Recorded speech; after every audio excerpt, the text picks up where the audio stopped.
making it without question the most high-performance aerobatic biplane in the world today.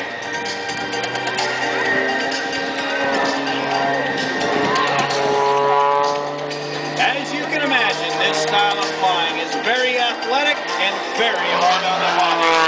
During the course of one performance, Sean will experience in excess of 10.5 positive Gs and over 7.5 negative Gs.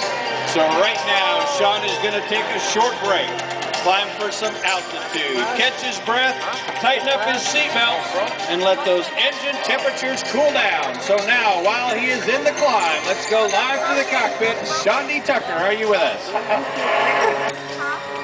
Trying to catch my breath. Absolutely, Brian. Hello, Marine Corps Air Station, Bammer. I gotta tell you, it's one of the United States Team Oracle travels. And this is our favorite place to fly. You know why?